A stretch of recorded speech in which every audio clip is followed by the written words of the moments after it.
Muy buenas tardes, amigos y amigas. Estamos aquí en Futuro en Acción. Soy Juan Carlos Díaz Granados, listo para acompañarlos en una hora de esta tarde para todas las actividades que ustedes están realizando.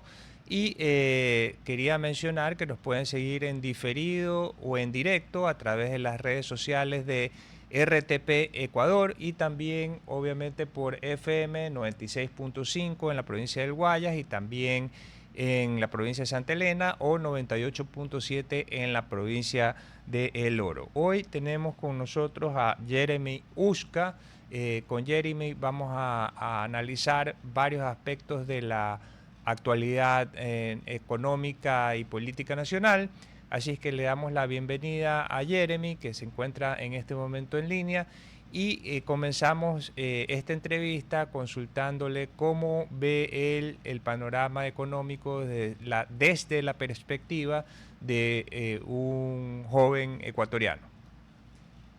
Buenos días, Juan Carlos, y buenos días a toda la audiencia de RTP. Siempre es un gusto estar en Radio Tropicana. Y bueno, respondiendo ya a la pregunta, te podría decir que creo que siempre es complicado, sobre todo para los jóvenes en este momento, en el mercado laboral. Y sobre todo en el contexto ecuatoriano, recordemos que no es un tema de ahora, en realidad siempre ha sido complicado en Ecuador ser joven y encontrar un trabajo. Ahora, yo lo que sí tengo es esperanza y lo digo ¿por qué? Porque creo que por fin se comienza a debatir de temas como la flexibilidad laboral, cosas que hace unos años atrás hubieran sido prácticamente imposibles de conversarse en Ecuador, ya comienzan a sonar y creo que es una gran oportunidad, sobre todo considerando que muchos de los jóvenes que se van del país se van a países donde tienen flexibilidad laboral, es decir, donde se pueden ser contratados de maneras mucho más modernas de las que se tienen en nuestro Código Laboral del año 38. Claro, bueno, recordando que en el 2008 la Asamblea Constituyente eliminó el trabajo por horas y ciertas tercerizaciones, porque todavía hay otras vigentes, como por ejemplo, no sé, pues la de seguridad, la de limpieza, y que vemos además que han funcionado bien, porque el argumento que se esgrimía en esa época era que era una forma de precarización cuando la OIT dice que lo importante es que haya un empleo adecuado que cumpla con los requisitos de esa definición y que la gente tenga un empleo sostenible, es decir, el trabajo por horas o el trabajo a través de una tercerizadora o a través de la intermediación laboral no implica precarización. Y en ese sentido, de hecho, el otro día estaba en un evento y se me acercó una persona mayor de 50 años y me dijo, hable también sobre nosotros. Es decir, porque siempre se habla de los jóvenes, pero las personas mayores de 50 años también viven la experiencia de no tener un empleo adecuado. Y no solamente ellos, sino aquellos, por ejemplo, migrantes que fueron retornados al Ecuador, viven esas experiencias en este momento en el país. Me he reunido con colectivos, por ejemplo, de LGTBI más, que me dicen que tampoco tienen oportunidades. Entonces, esta flexibilidad laboral es una solución transversal, como tú mencionas.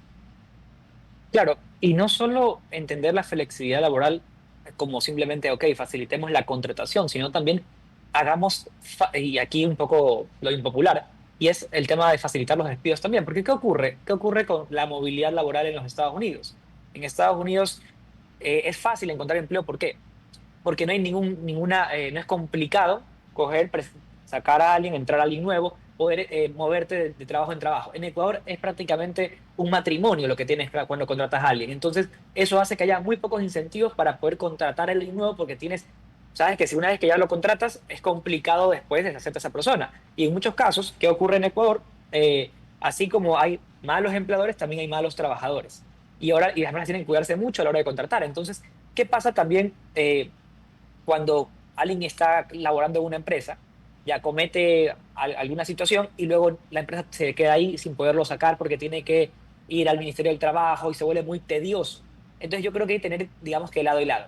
Y sumarle a eso el hecho de las personas que ya cumplen 50 años y los que han tenido la suerte de llegar a trabajar, digamos que 10 15 años en una empresa. ¿Qué sucede cuando ya cumples 15 años en una empresa? Te despiden. ¿Y te despiden por qué? Porque no quieren pagar después lo que sería pues la jubilación patronal. ¿Ese es un problema de las empresas? No, es un problema de un mal código laboral y de cierta regulación que, vendiendo la idea de derechos, termina perjudicando justamente a los más vulnerables. Porque luego dejas a personas de 50 años que han trabajado 15 años en una sola empresa y que al final tienen que salir porque no pueden continuar ahí, no porque la empresa no los quiera, no porque se hayan desempeñado mal, sino porque mantenerlos ahí implicaría un costo innecesario para la compañía. Y eso se convierte después en una persona que llega a los 50 y pico sin encontrar un nuevo empleo.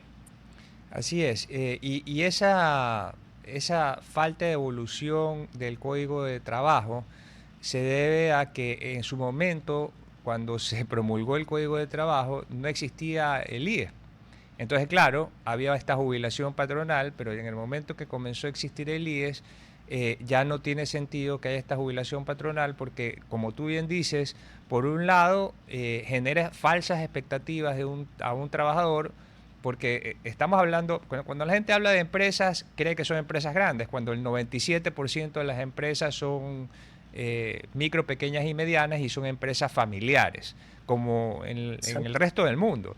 Entonces, o a veces son personas que tienen contratados a colaboradores y es decir, pues nadie quiere eh, que, que eventualmente pues se llegue a una jubilación patronal, se muere esa persona que era el empleador y pasado mañana los herederos se tienen que hacer cargo de esa jubilación patronal. Entonces, sí tiene muchos sinsentidos que termina en un desempleo de personas que han trabajado durante 20 años o 19 años para evitar que ocurra esto de aquí. Y son personas súper valiosas porque son personas que tienen muchísima experiencia, que han sido capacitadas y es donde más invierte un negocio, en la capacitación. Entonces, se obliga a salir de estas personas que son justamente las que tienen más conocimiento sobre el giro del negocio. Y en ese sentido, también habría que analizar la posición de los sindicalistas, que hoy veo que hay un sindicalista que está en Miami enfermo, y se desconoce el paradero de $800.000 del sindicato, eh, coincidencialmente, y son estos sindicalistas los que defienden estas ideas de los derechos adquiridos, de la no regresión de derechos, de la seguridad. Y eso es lo que a mí me llama la atención. Nada es seguro en la vida, todo es incierto, pero estas personas que defienden además a los 3 de cada 10 ecuatorianos que tienen empleo adecuado, desprotegen a los otros 7 que no tienen un empleo adecuado. Claro, yo diría que lo único certero, digamos que en esta clase de cosas, es la pobreza. Lo que hacemos y la política tiene que enfocarse en sacar a gente de la pobreza. Entonces, cuando ellos hablan de seguridad, lo que terminan haciendo es manteniendo a la gente seguros, pero en la pobreza. O sea, prácticamente no pueden encontrar trabajo. ¿Por qué? Porque pones un reglamento tan complicado para contratar que haces que simplemente los que están dentro del top 30% del país pueda trabajar. El otro 70% queda fuera. Ya, y están seguros, pero fuera del mercado laboral. Es decir, está seguro que van a tener desempleo. Y eso es lo que ocurre en el Ecuador. Entonces, claro, los sindicalistas están enfocados en este momento en simplemente mantener una serie de privilegios que ni siquiera van al 30% de los trabajadores, sino que en gran medida se quedan justamente en esos 0,01, y me refiero justamente a personas como el señor que está prófugo en este momento. Digo prófugo, quiere decir la persona que está ahorita en Miami, ahí Enfermo. disfrutando quizá tanto dinero exacto que logró sacar del sindicato. Ahora la idea es ver cómo hacemos que los verdaderos privilegios lleguen, o en este caso los verdaderos derechos, lleguen a los trabajadores. Y el único derecho que yo creo que en este sentido existe es el derecho a trabajar. Sí, y además, ¿por qué estas personas que realmente representan, supuestamente, pues no creo que tengan la representación total, pero una parte de los 3 de cada 10 ecuatorianos que tienen empleo adecuado, eh, justifican su argumentación para evitar con egoísmo que los otros 7 de cada 10 ecuatorianos que no tienen empleo adecuado puedan acceder a otras vías de empleo? Y en ese sentido veo que hay un dictamen de la Corte Constitucional del el primer grupo de preguntas que envió el presidente Daniel Noboa, en el que se aprueba la pregunta para el empleo por horas en el sector turístico y que sea por una vez. Entonces, quería conocer cuál era tu visión sobre esa aprobación. Para mí es una gran oportunidad que tiene el Ecuador en ese sentido, pero el tema es eh, ¿por qué limitarlo? ¿Por qué limitarlo únicamente a un sector específico de la economía cuando al final empleos se necesitan en todos los sectores? Y si comprendemos que es algo positivo para un sector y sobre todo para los jóvenes que pueden conseguir, digamos que ese empleo por medio de esa flexibilidad, la idea es por qué no llevarlo a los otros sectores del país donde también es necesario y donde también tenemos muchísimos jóvenes que desean laborar y que necesitan justamente eso por temas de educación, por digamos que temas personales que capaz tienen un empleo y podrían tener uno adicional en ciertos, digamos que momentos del día, se puede hacer. ¿Y qué hacen en este momento? Porque gran parte de los jóvenes lo hacen de manera irregular, es decir, ok, trabajo de manera formal y después tengo ciertos, como le dicen, cacholitos o digamos que ciertos trabajos informales que va, con un código robusto, quizá como en un país de primer mundo, podrían ser tranquilamente tratados de manera formal. Pero aquí tenemos casi todo el tema de manera irregular porque no hay los mecanismos correctos para poderlo regularizar. Sí, yo pensaría que este es un tema al final político, ¿no? Veo Sí, que se sigue metiendo mucha presión en el sentido de las preguntas, en el sentido de la Corte Constitucional, como que originalmente iba a ser para el 14 de diciembre, después se cambió para el 30 de noviembre, cuando vino el secretario de Estado de los Estados Unidos. Entonces, hay cierta urgencia, veo en esto de aquí, pero por otro lado, yo también, como siempre digo aquí, veo el vaso medio lleno, y si esta pregunta es aprobada, de alguna manera, pues vamos a estar mejor que hoy. claro. Y me refiero a aquellas personas que no tienen un empleo adecuado y que queremos que tengan. Exacto, y también yo creo que abre también el marco para que la gente comience a ver el lado positivo de esta clase de medidas. Porque ¿qué pasa? Que en Ecuador hemos estado tan acostumbrados, digamos que a estas restricciones, que no nos damos cuenta lo restringido que es encontrar empleo en el Ecuador. Cuando veamos que en ciertos sectores ha funcionado y la creación de empleo en esas zonas, podremos llevarlo ya a debates quizá en otras áreas de la economía. Lastimosamente, creo yo que la gente se ha cerrado a la oportunidad del empleo por horas, pero viendo los resultados quizá en el tema del turismo, podremos llevarlo a aplicar en otros sectores.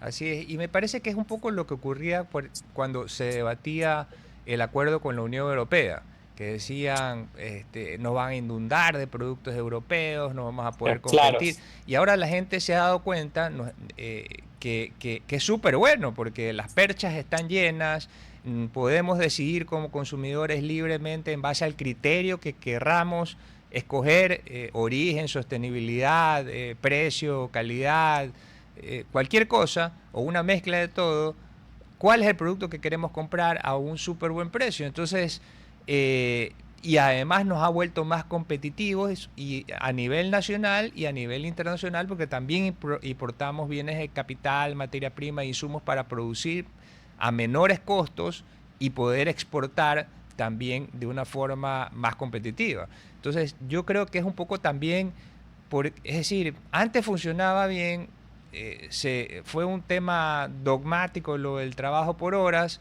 y enteramente ideológico, tal vez en algunos sectores con falta de control, pero bueno, para eso pagamos los impuestos, para que el Ministerio de Trabajo controle, porque es decir, los que tenemos empresas no queremos pues que la competencia sea competencia desleal y que no esté pagando, por ejemplo, todas las obligaciones del Código del Trabajo. claro, y eso es lo que pasa tanto en Ecuador, y no solo por decir el caso de Ecuador, pero viendo un poco lo que pasaba en Argentina, gran parte de los trabajos también estaba en negro, como le dicen allá, es decir, de manera irregular. ¿Y por qué ocurrió esto? Porque los costos, sobre todo para el microempresario, para el pequeño empresario, son casi inafrontables. Es decir, no es lo mismo que puede quizá pagar ciertas corporaciones grandes aquí, que dicen "Ah, que no tienen problema con pagar, digamos, que el salario básico, con todos los reglamentos, con todas las disposiciones legales, con todos los mecanismos para poder contratar digamos que y despedir a las personas, que luego una microempresa que prácticamente con un despido está quebrada. Ya, entonces, eh, el código laboral no está pensado justamente para un contexto de microempresarios, para un contexto de pequeños empresarios y para un contexto en el cual se tienen que competir unos con otros. ¿Y qué pasa aquí? prácticamente estamos excluyendo a la gente de trabajar y también estamos excluyendo a los microempresarios, a los pequeños empresarios de regularizarse y hacer las cosas de manera correcta. Yo creo que todo el mundo quiere hacer las cosas de manera correcta, de manera legal. El problema es que las leyes no están pensadas para que ellos puedan hacerlo de manera regular.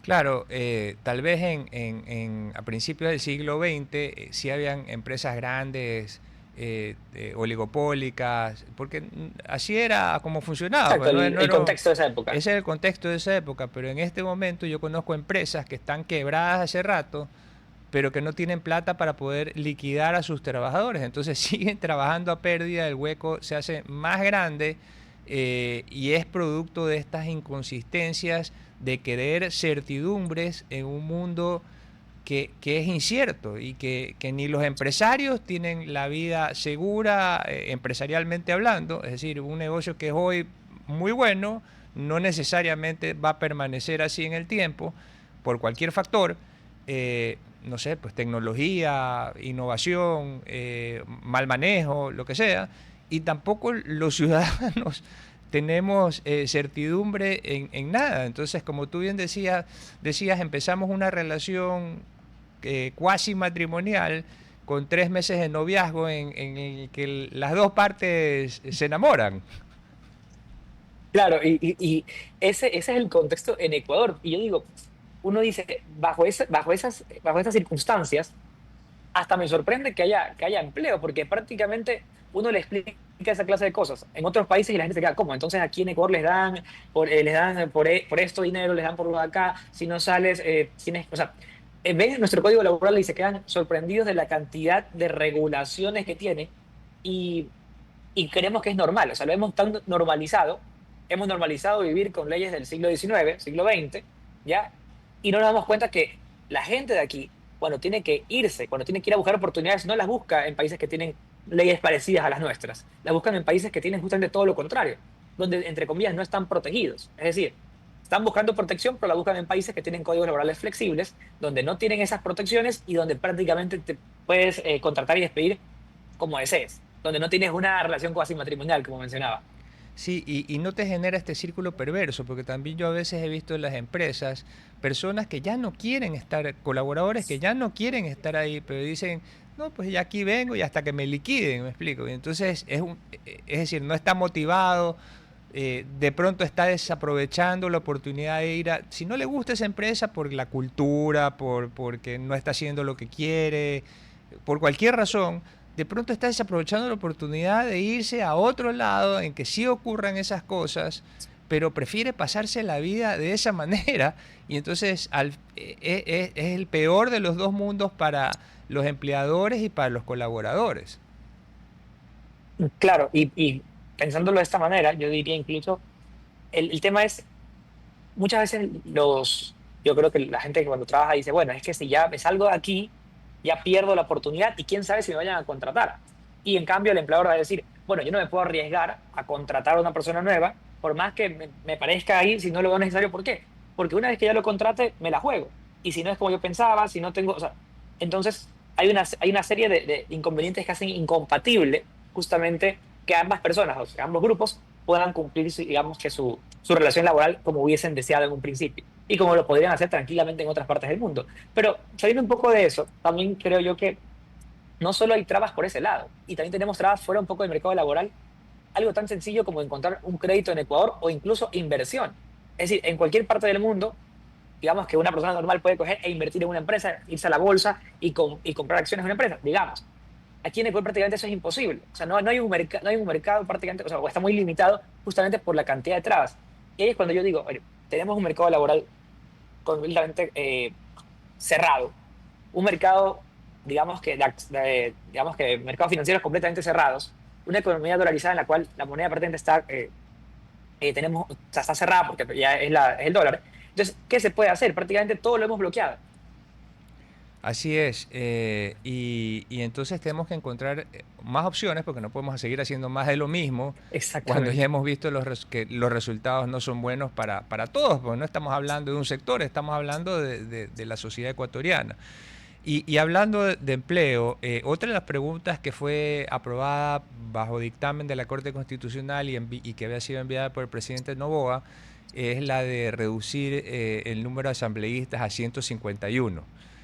Así es que algunos se van a quedar desempleados cuando esto sea muy probablemente Aprobado. aprobado, porque la Asamblea Nacional pues no es la institución o el poder que más credibilidad tiene entre los ecuatorianos. Y hoy leía una columna en Diario Expreso que mencionaba justamente eso, es decir, entre asambleístas, asesores y también bonos porque las personas vienen de provincias pues y no viven en la ciudad de Quito, tienen un costo aproximado de $11.500 por asambleísta en un país que tiene un déficit, de acuerdo al presupuesto aprobado para el 2025, de $5.600 millones. La columna era de Carlos Alfonso Martínez, que mencionaba eso en Diario Expreso. Entonces, ¿qué opinión te merece esta pregunta? Lo primero es que yo estoy totalmente de acuerdo y lo digo porque hay dos realidades. Ahí tienes personas que prácticamente ganan 10 veces más que el ecuatoriano promedio a costa simplemente de levantar la mano. Es decir, están ganando 10 veces lo que gana el ciudadano medio simplemente por estar de acuerdo con lo que le dicen de arriba. Ya, y sin contar los viáticos y todo lo que tiene a su alrededor. Entonces, si me preguntan a mí, más allá de, claro, siempre está el tema este de la representatividad, pero aquí el tema es representatividad de qué, porque no representan en realidad a las provincias, a los ciudadanos de sus cantones. Uno nunca ha visto, y yo al menos no he visto, asambleístas que verdaderamente se estén preocupando por su provincia, por su cantón. Por lo general están siguiendo el dictamen de lo que le dicen el jefe del partido. Ya cada partido tendrá su jefe y cada partido define lo que terminarán votando todos. Pero rara vez se ve así como que al imperante preocupado por su zona local. Entonces, para mí, más asambleístas no le aportan nada al país, por mí que los reduzcan. Y si hablan del tema de la representatividad, bueno fuera que aplicasen esa representatividad a la hora de votar, que estén preocupados por sus mandantes. Y yo incluso me atrevería a decir que tendría que haber algún mecanismo por el cual esto pueda estar un poquito más correlacionado, es decir, que sea la gente la que pueda decidir sobre el futuro de sus asambleístas, como ocurre, por ejemplo, en el Reino Unido, donde la democracia es un poco más directa, donde, por ejemplo, la gente vota en lo que sería el equivalente a su parroquia por sus asambleístas y así saben si aquí, no, si aquí digamos que no hacen lo que nosotros estamos buscando para esta parroquia, para esta provincia, me invento, ya pues no vas a la reelección. ¿Por qué? Porque te conocemos. Lo mismo que pasa en Estados Unidos con los condados, etcétera, etcétera, etcétera. Aquí en Ecuador hay una distancia tan grande entre el asambleísta nacional y las personas a pie que ni siquiera saben por quién están votando. Y no hay cómo llamarlos tampoco a decirles, tengo Exactamente, no hay este conveniente ni cómo local. llamarle la atención ni castigarlos electoralmente, porque al final votamos por una lista prácticamente. Así es, súper interesantes estos criterios del economista Jeremy Ushka. Nos vamos a un corte comercial y también a una cápsula noticiosa y regresamos inmediatamente. RTP 965, a la conquista del mundo digital. Presenta sus nuevas instalaciones y tecnología de vanguardia. Renovamos nuestro compromiso de seguir brindando contenido útil y de la más alta calidad. Programas de opinión con referentes de la comunicación. Noticias para contar todo lo que está pasando en todo momento. Una variedad de segmentos con lo que necesitas saber. Y asociaciones internacionales estratégicas. Todo para mantener a nuestra audiencia y seguidores siempre bien informados. Siempre en RTP. Buena compañía. Así es, estamos de vuelta en Futuro en Acción. Mi nombre es Juan Carlos Díaz Granados. Estamos con el economista Jeremy Ushka analizando temas de economía y política, especialmente el asunto de las preguntas aprobadas para la consulta popular y referéndum propuestas por el presidente Daniel Noboa. En ese contexto estábamos analizando la pregunta en la que ya se había aprobado, se ha aprobado por dictamen de la Corte Constitucional la reducción de asambleístas al número de 151, y eso es lo que se va a consultar. No sabemos si qué fecha en concreto, porque hay nuevas preguntas que han entrado para el análisis de la Corte Constitucional, que si alcanzamos también las vamos a revisar. Pero en términos generales, en un Estado que tiene 5.600 millones de dólares de déficit en el presupuesto del 2025 aprobado ayer, tal vez esta reducción del número de asambleístas es buena porque cada asambleísta le cuesta al Ecuador alrededor de 11.500 dólares mensuales, incluyendo a los asesores, incluyendo la vivienda en la ciudad de Quito, si no son de esa ciudad. Pero los ciudadanos no percibimos una contraprestación en relación al número de asambleístas. Entonces, creo que es positivo porque por un lado se va a invertir menos en un poder que tiene poca credibilidad, y por otro lado tal vez ellos van a tener que trabajar en ese sentido como asambleístas para poder representar mejor, porque no siempre cantidad significa calidad. Conversaba en Galápagos en junio, y me decían que mucho de Galápagos se ha politizado justamente porque en el gobierno de Rafael Correa se incrementaron el número de asambleístas, y entonces pues eso llevó a una serie de decisiones políticas y no técnicas. Técnicas me refiero para preservar el ecosistema del patrimonio de la humanidad que es Galápagos. Entonces hay hasta ese tipo de distorsiones. Y quería seguir conversando con Jeremy Usca sobre ese asunto. Sí, y hablando de esta clase de distorsiones con el tema de los asambleístas, yo menciono siempre que para mí el problema de la asamblea es que en teoría debería representar los ideales de la ciudadanía, debería ser los representantes en ese sentido a la hora de aprobar leyes, etcétera, etcétera, etcétera. Pero todavía no hay un mecanismo para que lo logren hacer. Entonces, ¿qué ocurre en la práctica? Los partidos terminan teniendo una opinión respecto a un tema y simplemente los asambleístas votan. Incluso en algunas ocasiones yéndose en contra de lo que los votantes esperaban de ciertos partidos. Entonces, si el rol del asambleísta no es un rol crítico, no es un rol analítico, no es un rol de representación, ¿cuál es el sentido de tener y seguir acumulando? Porque claro, dicen la representatividad, hay que tener más asambleístas porque sería más representativo, pero ¿representativo para quién? Porque para la ciudadanía no lo está haciendo para los líderes de los partidos. Entonces, por mí, que se reduzca el número, yo no tengo ningún problema con la reducción y creo que va a ser un ahorro, así sea mínimo el ahorro, así sea mucho. Yo no soy partidario de tener recursos del Estado gastándose simplemente en personas que no están cumpliendo el rol que les corresponde. Y lo más probable es que sigan obedeciendo con esta reducción a los líderes del partido, más aún cuando ahora se ha aprobado una forma de representación a través del método de Hond, me parece, Claro. que implica que los partidos más fuertes van a dominar la asamblea también, aunque se reduzca el número de asambleístas. Exacto, y eso hace que al final la democracia termine siendo no tanto un tema de criterio analítico a la hora de votar, sino más bien un tema estratégico político. Es decir, yo voto por X partido, ¿por qué? Porque es que si yo voto digamos que por el que quiero votar en realidad, no va a entrar. Entonces voto por el partido grande, que está más afín a lo que creo. Y al final terminas yendo, y ahí sí no estoy tan en contra, a un sistema en el cual tendríamos dos partidos grandes. El tema es, ¿esto va a aportar en algo? ¿Va a ser justamente para facilitar el debate?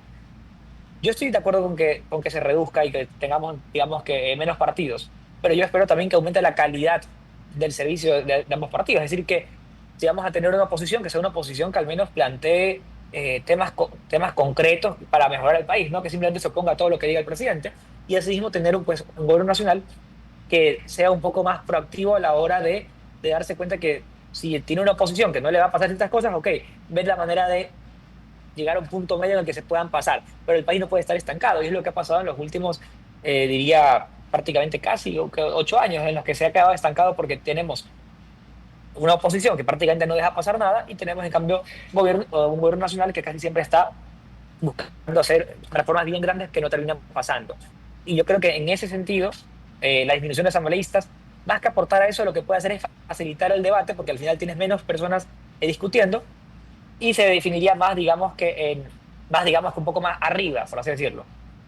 Claro, ojalá que lleguen a ese nivel de discusión en el que Ojalá. realmente representen a quienes votamos por ellos. Otra pregunta aprobada mediante dictamen de la Corte Constitucional fue aquella en la que se eliminan los subsidios a los partidos políticos, que me parece también otra pregunta fantástica para reducir el déficit del Estado, porque mi teoría es, a ver, porque mi teoría es, si es que tú o un candidato no tiene la posibilidad de captar recursos para su campaña, digamos para presidente de la República, significa que no va a hacer una buena gestión como presidente de la República. Porque eso es como algo súper básico, es decir, muestra la capacidad de gestión de cada candidato para poder ir para adelante.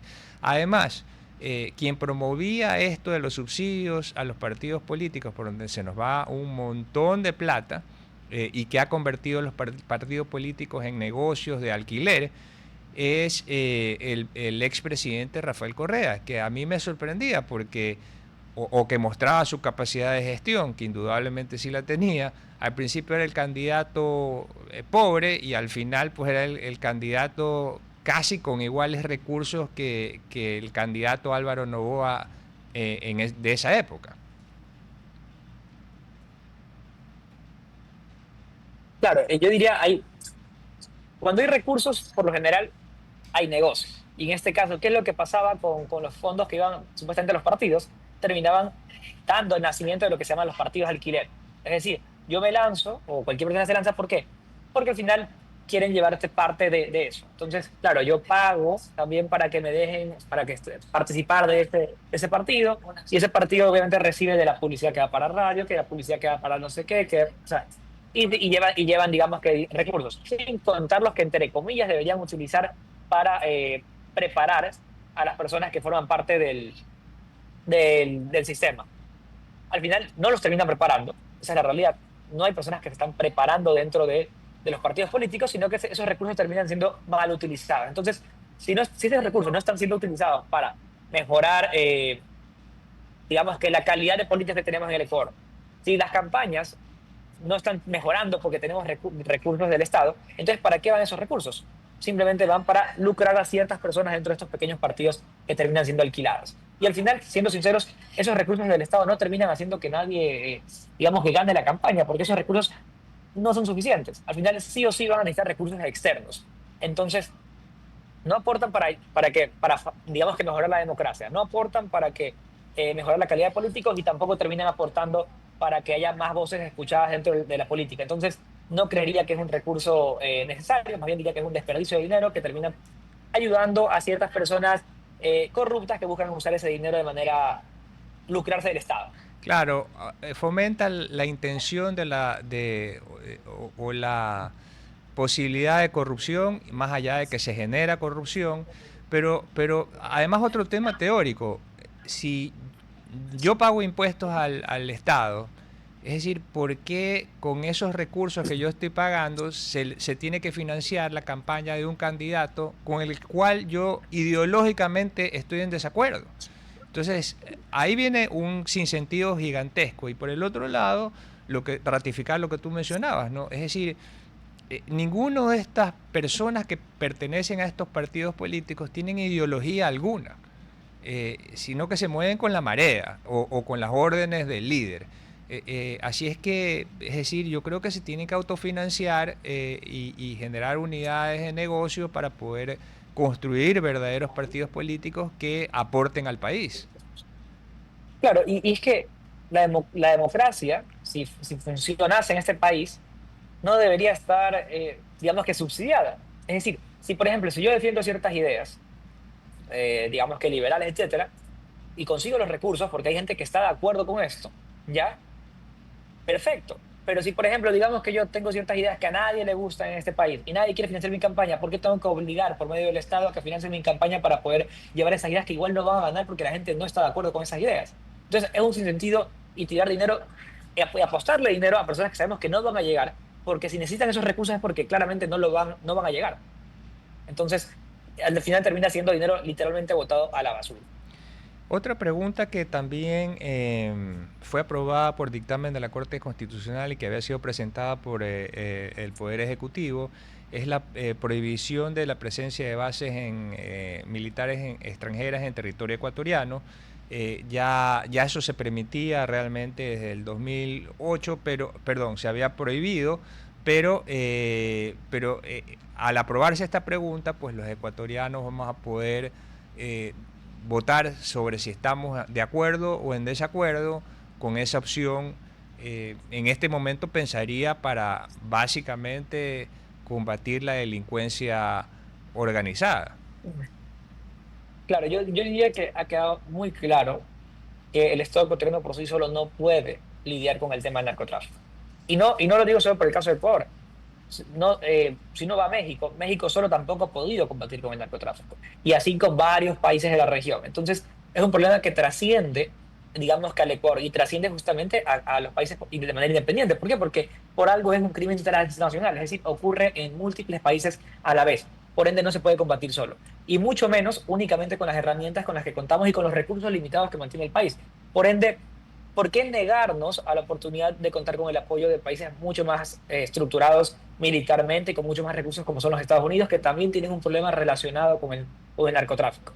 Es absurdo que nos neguemos justamente a esta colaboración, que lo único que puede traer es un beneficio para poder combatir, porque al final es una herramienta. No digo que esto vaya a solucionar el problema por completo, pero sí es una herramienta y es trabajar en conjunto con personas que tienen el mismo problema que nosotros.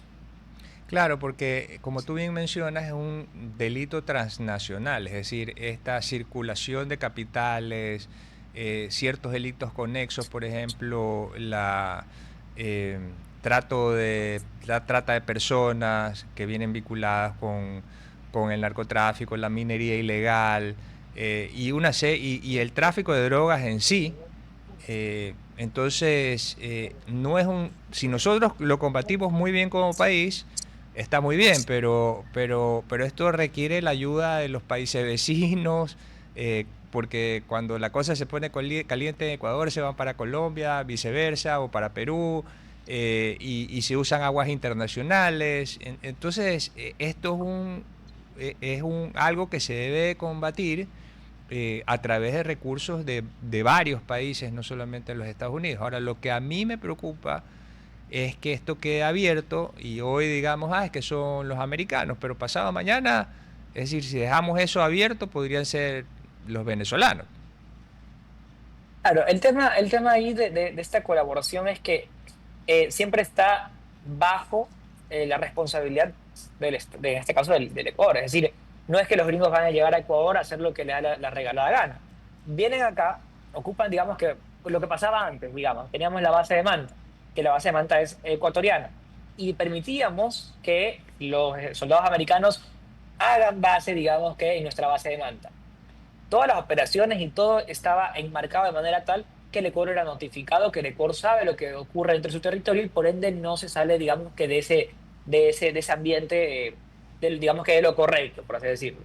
Ya, en el caso de que, digamos, que cambiásemos de gobierno y llegase un gobierno afín a la dictadura venezolana, por ejemplo, que quisiese llevar tropas venezolanas al Ecuador, ya el problema aquí, y yo creo que de fondo ya es que la gente vota por gobiernos que están de acuerdo con esta clase de ideologías. Es decir, yo creo que ya hay herramientas y las herramientas pueden ser bien utilizadas o mal utilizadas, pero tenemos que saber a quién ponemos a cargo esas herramientas. Entonces, no podemos quitarle la responsabilidad al pueblo, es decir, a los ciudadanos de a pie que al final terminan votando y que ven las señales, y yo digo una señal claramente, al expresidente y ahora prófugo de la justicia, Rafael Correa, en una entrevista con Nicolás Maduro, justamente para lavarle la cara a una dictadura.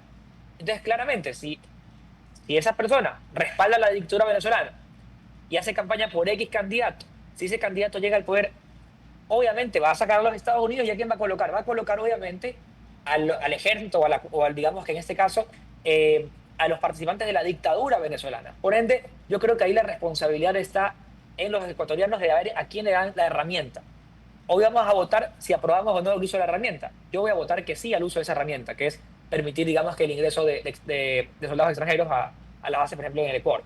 El tema es también hay que saber votar a la hora de votar, digamos que ya gobiernos, y no poner a gobiernos que han respaldado históricamente a, digamos que a dictaduras como la Venezuela, por decir unas, entre tantas dictaduras que hay que han sido respaldadas por estos regímenes. Una de las preguntas que no fue aprobada por dictamen de la Corte Constitucional fue la eliminación del Consejo de Participación Ciudadana y Control Social, porque implica una alteración de la estructura del Estado, que fue lo que alegó la Corte Constitucional. Y se ha presentado como nueva pregunta, me parece que ayer, por parte del Poder Ejecutivo como pregunta 4, y se ha replanteado, dice: ¿está usted de acuerdo con eliminar la facultad de designar autoridades que tiene el Consejo de Participación Ciudadana e implementar procesos que garanticen la participación ciudadana, meritocracia y escrutinio público, de modo que sea la Asamblea Nacional la que designe a través de estos procesos a las autoridades que actualmente elige el Consejo de Participación Ciudadana, enmendando la Constitución de acuerdo con el anexo a la pregunta? ¿Qué opinas de esa nueva pregunta? Bueno, ahí yo lo plantearía de dos maneras. Por un lado, a nivel teórico, creo que deberían aprobar, o sea, que la Asamblea, perdón, que la Corte debería aprobar esa pregunta. ¿Por qué? Porque ya lo hizo en la época de Guillermo Lasso. Es decir, en el gobierno de Guillermo Lasso se permitió una pregunta muy similar, entonces no creería que habría problemas para la aprobación de este. Ahora, una vez aprobada la pregunta, si estoy a favor o en contra, estoy a favor. ¿Por qué? Porque al final es el único mecanismo que queda para ya poder deshacernos del CPSS. Lastimosamente no se lo puede eliminar. Y aquí viene otra pregunta que me surge, y es: ¿por qué tenemos que mantenernos con una entidad en la que todos estamos de acuerdo que hay que eliminar?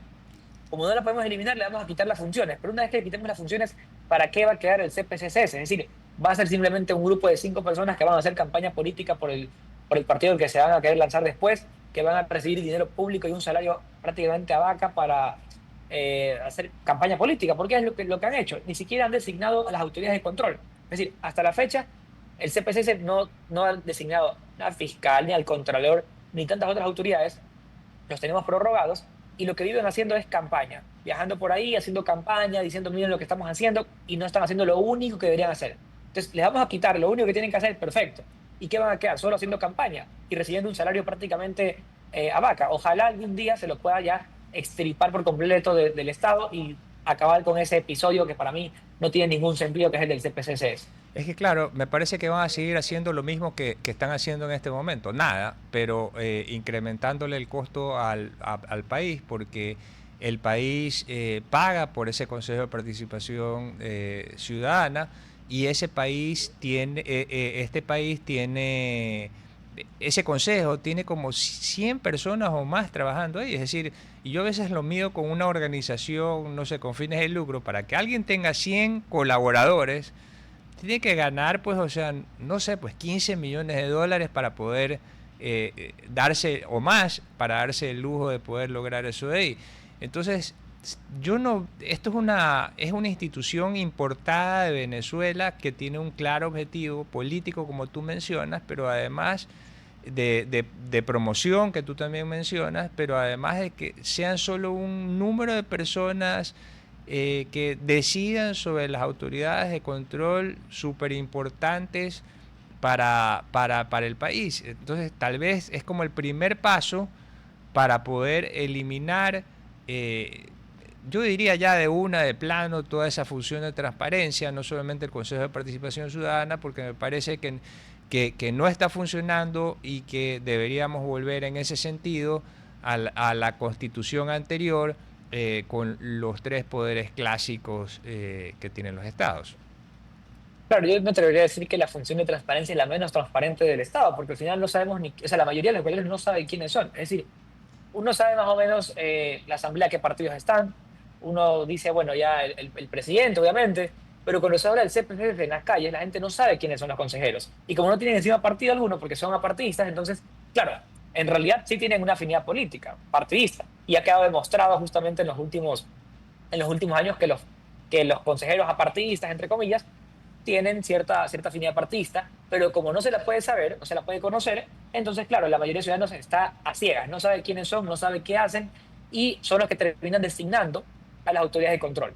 ¿Y qué pasa? Los terminan designando y por intereses personales, porque al final son 9 personas que ahí deciden a quién colocan, ¿Y qué ocurre en el fondo? Ya hemos comprobado, gracias a la trama del caso Ligados, entre otros, que ahí se mueven intereses políticos, de partidos, dinero, y la transparencia quedó en prácticamente nada. Cuando por lo menos cuando lo manejaba la Asamblea, sabíamos quiénes votaban, sabíamos y decíamos, ok, tal partido apoyó a tal, sabemos que tal partido apoyó a tal, y teníamos una noción y decir, bueno, ¿a quién echamos la culpa? Aquí con el CPCS decimos, bueno, es que esa persona fue, pero no sabemos que está relacionada con X partido, que está relacionado con X otro partido, y al final queda aún más, digamos que queda invisibilizada la corrupción que está dentro de ese consejo. Claro, y lo hacen parecer como que si fuera una cosa, pues dicen, ya estamos estableciendo el proceso y lo hemos iniciado nuevamente y lo hemos reformulado, como que si fuera algo súper complejo, cuando realmente es que se pongan de acuerdo entre los consejeros y designen a la persona por méritos, y que sea la persona que nos va a servir mejor a todos los ecuatorianos. Nos hemos quedado con muchas preguntas sin analizar en relación a las nuevas preguntas planteadas para la consulta y referéndum del Poder Ejecutivo, pero en todo caso estaremos prestos a invitar nuevamente a Jeremy Usca para analizar este tema, que también lo ha hecho. Y dicho esto, pues los dejo con una cápsula noticiosa y enseguida el noticiero de Teleamazonas. Muchísimas gracias, soy Juan Carlos Díaz Granados y les deseo una feliz tarde. Hasta aquí, Futuro en Acción. Control Master Marisela Basantes. Transmisión digital Gerardo Díaz. Redes sociales Erika Eras. Edición Oscar Saavedra. Dirección Javier Gamboa. Todos los derechos reservados. RTP 2025.